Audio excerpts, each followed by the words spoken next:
What is going on, YouTubeverse? John Stanek from Johnny Radio here, bringing you another Top 5 on this beautiful Top 5 Friday, and I'm so excited to be talking to you about the Top 5 songs of 1984. What a year in music. MTV was in full swing, just so many bands and artists doing amazing things, so let's get right to it. At number 5,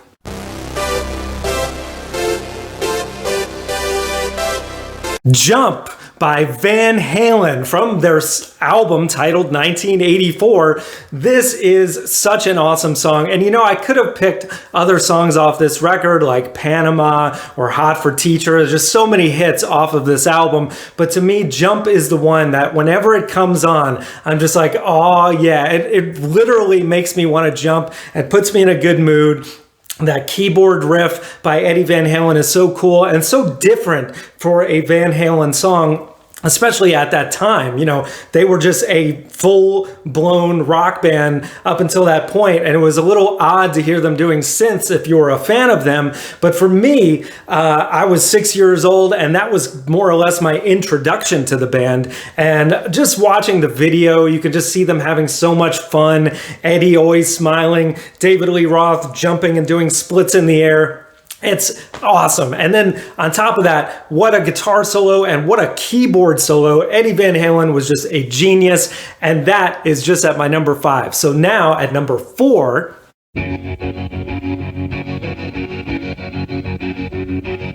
How Soon Is Now by The Smiths off of their album A Hatful of Hollow. This song is just so cool. I mean, just the guitar, that kind of tremolo guitar effect that Johnny Marr has, and then on top of it, the riff that he's playing is so interesting, and it feels very inspired by like Eastern music. It's just such great nighttime driving music. It really has that kind of vibe to it, but I could listen to it at any time of day. And this is one of those songs. I'm not a huge fan of the Smiths.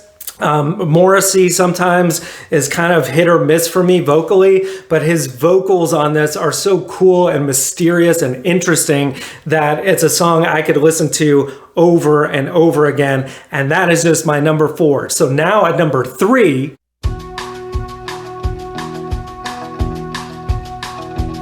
I'm on Fire by Bruce Springsteen from his album, the huge album, Born in the USA. This is one of the lighter tracks on the record. It's really more of a stripped back folky song, but it has such a kind of dark intensity to it that it feels like something that could have been on the Nebraska album, which is my favorite album of his.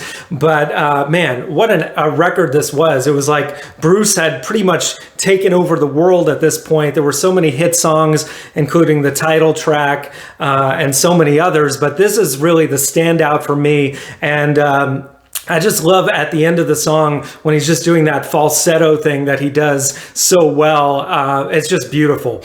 And that's at my number 3. So now at number 2,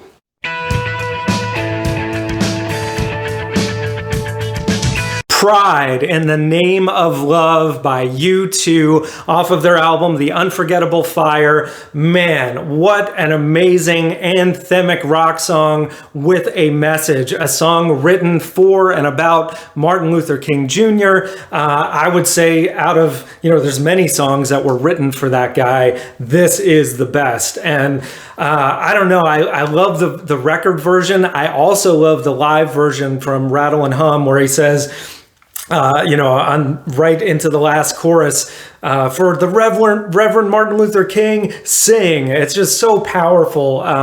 The lyrics, the emotion behind it. Of course, Edge's guitar playing sounds like no other, and that was a great kind of sneak preview into what the Joshua Tree would be, that sound that was so iconic. It was really them just going into the stratosphere, and still one of my favorite U2 songs. So that's at number 2. Now at number 1,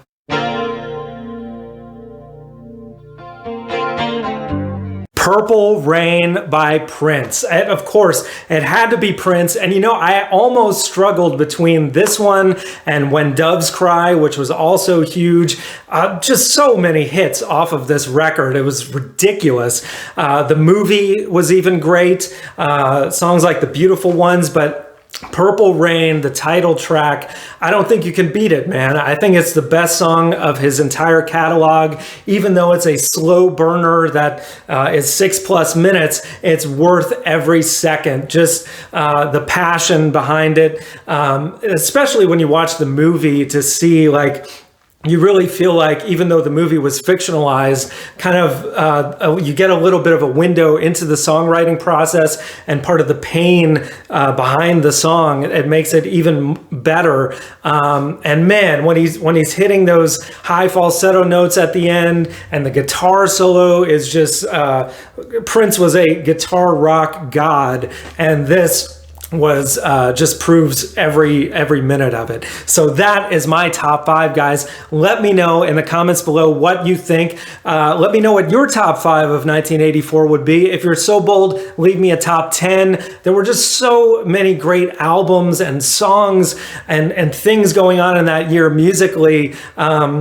You know, that even if you're not a big fan of the 80s, you gotta give it up for 1984. So guys, thank you so much for watching. We got top 5s every Friday, album reviews, top 100s, and so much more.